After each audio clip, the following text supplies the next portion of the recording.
राजनीतिक वन भाग 2 अनुच्छेद इसमें है 5 से 11। इसका विषय है नागरिकता। नागरिकता जो है भारत में 5 प्रकार से दिया जाता है और खत्म 3 प्रकार से होता है।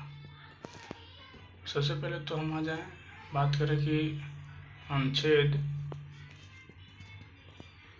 5 से 9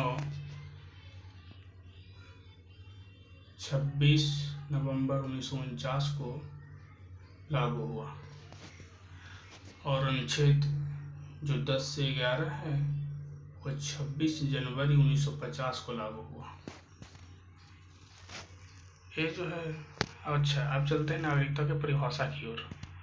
नागरिकता की परिभाषा जो है नागरिकता केंद्र और राज्य के बीच एक संबंध है जिसके आधार पर नागरिकों का राज्य के प्रति विशेष लगाव होता है और बदले में राज्य नागरिकों को विशेष सुविधा प्रदान करता है। नौकरी पाने या मतदान करने आदि इस प्रकार की सुविधा में शामिल है तथा और सुनिएगा अनुच्छेद 15, 16, 19, 29, 30 केवल भारतीयों को नागरिकों को प्राप्त है। अनुच्छेद नागरिकता परिभाषा सर्वोच्च न्यायालय ने अपने निर्णय में दिया है। दूसरा पॉइंट देखिएगा। दूसरा पॉइंट ये है कि नागरिकता प्राप्त करने का तरीका। यहाँ पे जो है नागरिकता प्राप्त करने का तरीका है जो भारतीय नागरिकता अधिनियम 1955 के द्वारा नागरिकता 5 प्रकार से प्राप्त होता है।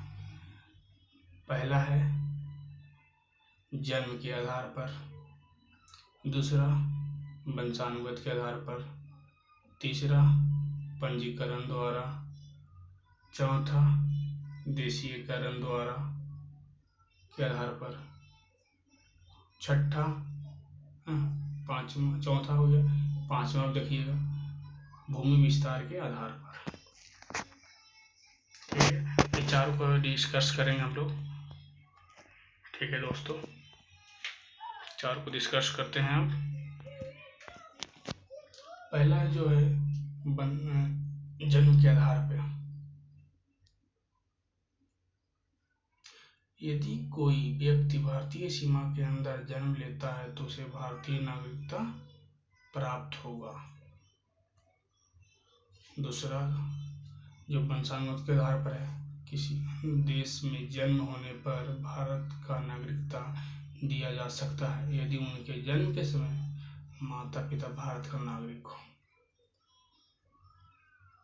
तीसरे आधार पर पंजीकरण के द्वारा कैसे दिया जाता है देख लीजिएगा। विदेशी महिला जो भारतीय से विवाह करे, राष्ट्रमंडल देश के नागरिक और अप्रवासी भारतीयों को नागरिकता पंजीकरण के द्वारा दिया जाता है। भारत में प्रत्येक वर्ष जनवरी में प्रवासी सम्मेलन होता है। 9 जनवरी को प्रवासी दिवस मनाया जाता है। और समझिएगा कि जिन देशों पर इंग्लैंड का अधिकार रहा है, चाहे कोई भी देश हो, भारत हो या और कोई देश हो, उसके समूह को राष्ट्रमंडल देश कहा जाता है। पंजीकरण के लिए भारत में 5 वर्ष रहना होता है पंजीकरण के लिए। अब देखिए चौथे तरीका से देशीकरण के आधार पे अब कैसे प्राप्त होता है देख लीजिएगा। किसी भी विदेशी व्यक्ति को देशीकरण के द्वारा नागरिकता दिया जाता है।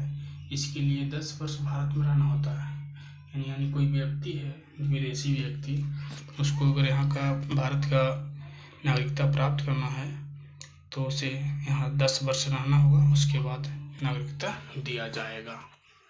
ठीक है, अब आइए 5वां की ओर। भूमि विस्तार के आधार पर यदि भारत किसी नए क्षेत्र का अधिकार करता है तो वहाँ के व्यक्ति भारत के नागरिक बन जाएंगे।